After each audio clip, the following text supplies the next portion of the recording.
అమరావతిపై మీ ఏడుపులు ఇక్కడైనా ఆపండి. లేదంటే మీకు ఆ 11 సీట్లు కూడా ఇవ్వరు. నిర్మాణాలు జరిగేటప్పుడు వర్షం వస్తే గుంతల్లోకి నీళ్లు రావా? గుంతల్లోకి నీళ్లొస్తే ఐకానిక్ భవనాలు మునిగిపోయినట్లేనా? పశ్చిమ బైపాస్ పై బ్రిడ్జి నిర్మించిన దగ్గర మట్టి అడ్డుగా ఉండటంతో నీరు నిలిచిపోయింది. అది కూడా కేవలం 2 గ్రామాల పరిధిలో మాత్రమే పొలాల్లో నీరు నిలిచింది. మిగతా గ్రామాల్లో వర్షం పడిన కొన్ని గంటల్లోనే నీరు బయటికి వెళ్లిపోయింది. కొండవీటి వాగు ప్రవాహానికి అడ్డంగా ఉన్న మట్టిని తొలగిస్తున్నాం. ఎన్హెచ్ఏడీసీ అధికారులు, ఇంజనీర్లు కలిసి కొండవీటి వాగు ప్రవాహానికి అడ్డంగా ఉన్న మట్టిని తొలగించే పనుల్లో ఉన్నారు. ఈ రాత్రికి మొత్తం నీరు బయటికి వెళ్లేలా చర్యలు తీసుకున్నాం. రాజధాని మునిగిపోయిందంటున్న వారు ఇక్కడికి వచ్చి చూడండి. కారణాలు తెలియకుండా వైసీపీ నాయకులు నోటికొచ్చినట్లు మాట్లాడితే ప్రజలు సహించరు. అమరావతి క్యాపిటల్ సిటీ మీద వైసీపీ నాయకులు అనేకమైన దుష్ప్రచారాలు చేస్తారు. అవన్నీ మానుకోవాలి. అమరావతి క్యాపిటల్ సిటీలో ఎటువంటి ఇబ్బంది లేదు. అయితే వెస్టర్న్ బైపాస్ రోడ్డు ఏదైతే కన్స్ట్రక్ట్ చేస్తున్నారో ఆ కన్స్ట్రక్షన్ చేసేటప్పుడు కొండవీటి వాగు ఏదైతే ఉందో కొండవీటి వాగు కింద యాక్చువల్గా ఆ మట్టి అంతా తీసేసి పైన యాక్చువల్గా బ్రిడ్జ్ కట్టుండాల్సింది. వాళ్ళు ఆ మట్టి తీయకుండా పైన బ్రిడ్జ్ కట్టారు. ఏదైతే ఆ కిందకంటే బ్రిడ్జ్ నుంచి కిందకి 8 మీటర్లు 8 మీటర్లు దాదాపు 25 అడుగులు ఉంటుంది. అది బ్రిడ్జ్ కింద వాటర్ ఫ్లో అయ్యేది. ఇప్పుడు జీరో. ఎందుకంటే వాళ్ళు అండర్ కన్స్ట్రక్షన్ ఉండటం వల్ల మట్టిలోడి అటు ఇటు వేశారు. మట్టిలోడి అటు ఇటు చేయటం వల్ల ఏమైందంటే ఆ పక్క నుంచి వాటర్ వచ్చిన వాటర్ అంతా ఆగిపోవటం వల్ల కొద్దిగా ఇబ్బంది అయింది. యాక్చువల్గా అదే ఆ మట్టి కానీ తీసేస్తే ఏదైతే ఈ సమయంలో ఆ మట్టి తీయటం యాక్చువల్గా ప్రాక్టికల్గా వీలు కాదు వెంట కింద. అయితే దానికి పక్కన డైవర్షన్ చేస్తున్నారు వాళ్ళు. డైవర్షన్ చేస్తే నీళ్లు పోతాయి.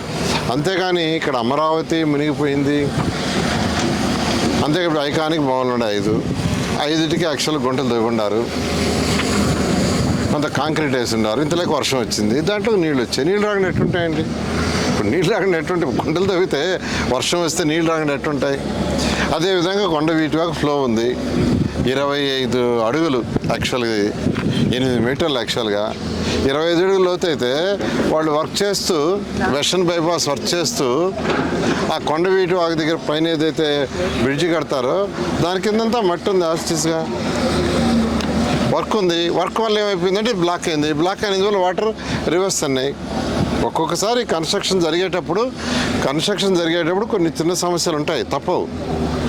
కన్స్ట్రక్షన్ జరిగేటప్పుడు వర్షాలు అట్లాంటి వచ్చినప్పుడు సమస్యలు ఉంటాయి. అవన్నీ టెంపరీ. దాన్ని బేస్ చేసుకొని అమరావతి అయిపోతుంది కరెక్ట్ కాదు. ఇలాగే మాట్లాడుతుంటే ప్రజలు ఆ 11 సీట్లు కూడా కాదు 0 చేస్తారు. మీరు ఎన్ని మాట్లాడినా ఏం చేసినా అమరావతి అని పూర్తి అయిపోద్ది. మీరు మాట్లాడే కొంది ప్రజలు చీకొట్టుకుంటారు. అమరావతి ఎంతో వేగవంతంగా జరుగుతుంది. గత నెల యాక్చువల్గా వర్షాలు ఉన్నాయి. ఈ నెలలో కూడా వర్షాలు ఉన్నాయి. జనరల్గా వర్షాలు ఉన్నప్పుడు ఎక్కడైనా కన్స్ట్రక్షన్ వర్క్ మనం ఇల్లు కట్టుకుంటున్నా మనం కొద్ది రోజులు ఆగుతుంది. అలాగే ఈ నెలలో కొంత స్లో అయిన మాట వాస్తవమే. దానికే రచ్చ చేసేసి గందరగోళం చేయటం కరెక్ట్ కాదు. నేను ఒకటే చెప్తున్నాను, అమరావతి ఎంతో వేగవంతంగా ముఖ్యమంత్రి గారు నెలకు 2 సార్లు రివ్యూ చేస్తూ వారిచ్చే డైరెక్షన్ ప్రకారం అథారిటీలో డెసిషన్స్ తీసుకుంటున్నారు. క్యాబినెట్లో పెడుతున్నారు. కంప్లీట్ చేసి ముందుకు పోతుంది. ఈ బ్రిడ్జ్ ఏదైతే ఇప్పుడు వాటర్ యాక్చువల్ స్టాక్ అయిందో దాన్ని కొద్దిగా బైపాస్ చేస్తున్నారు. యాక్చువల్గా పక్కన కాలువ తవ్వి, ఎందుకంటే వర్షాల సీజన్ అయిపోతేనే ఈ బ్రిడ్జి కింద ఉన్న మట్టి 25 అడుగులు తీయగలరు. ఇప్పుడు తీలేరు.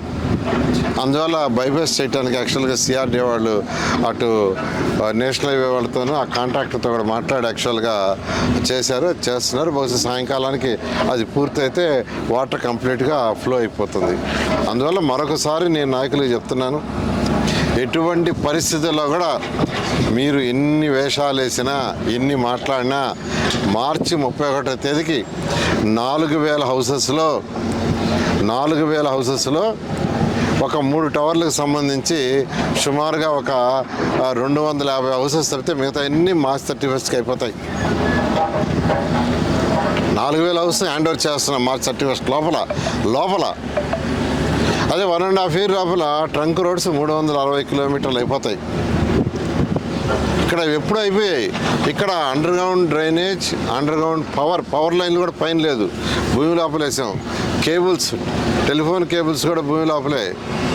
ఆ డ్రింకింగ్ వాటర్ అన్నీ అండర్ గ్రౌండ్ అవటం వల్ల యాక్చువల్గా అవి తవ్వి అవన్నీ చేసిన తర్వాత కాంక్రీట్ వాల్స్ కడుతున్నారు. కాంక్రీట్ వాల్స్ లోపల యాక్చువల్గా లైన్స్ పోతాయి. అందువల్ల కొద్దిగా సమయం పడుతుంది. కొత్త రోడ్లు అయితే ఎప్పుడు అయిపోయింది. అది ఏది ఏమైనా 1.5 yearలో 360 కిలోమీటర్ రోడ్లు అయిపోతాయి. 2.5 yearsలో రైతు సోదరులకు ఏదైతే లేఅవుట్ రోడ్స్ అయిపోతాయి. 3 సంవత్సరాలు ఐకానిక్ బిల్డింగ్స్ అయిపోతాయి. రాళ్ళు ఏదైతే పోయినాయో యాక్చువల్గా స్టోన్స్, ఆ స్టోన్స్ కూడా కొద్దిగా వర్షాలు తగ్గిన తర్వాత ఆ స్టోన్స్ కూడా వేసి రైతులకు యాక్చువల్గా ఇవ్వటం జరుగుతుంది. ఒకటే నేను చెప్పేది, మీరు వచ్చి చూడండి, ఇక్కడ వర్క్ జరిగాయి, అప్పుడు మాట్లాడితే బాగుంటుంది. ఎక్కడో కూర్చొని ఏసీ రూమ్లో కూర్చొని ఎక్కడో మాట్లాడటం అది కరెక్ట్ కాదు. అంటే యాక్చువల్గా ఒక 10-15 ప్రకటనలు మట్టి లోడేస్తుంది, మళ్ళీ మట్టి వేస్తుంది. దానివల్ల నష్టం అంటే ఏం లేదు. యాక్చువల్గా అది డైవర్ట్ చేయటమే స్మాల్ థింగ్. ఎందుకంటే కూడా యొక్క రింగ్ రోడ్డు కానీ ఆ హైవే రోడ్లు 11 దగ్గర కొట్టిన తర్వాత వాటర్ వెళ్ళిపోయినాయి. ఎందుకంటే అక్కడ కూడా వెంట్స్ చాలా చిన్నవి, అంతా 4 అడుగులు 3 అడుగులు. యొక్క బైపాస్ రోడ్డుకి పెట్టిందంతా 3 అడుగులు 4 అడుగులు. వచ్చిన రైన్కి పైపులు పెట్టారు. అందువల్ల ఏంటంటే దాన్ని బ్రేక్ చేయటం వల్ల వితిన్ 24 hours పోయింది. ఇక్కడ కూడా ఈ బైపాస్ చేయటం వల్ల 24 hours ఇది క్లియర్ అయిపోతుంది.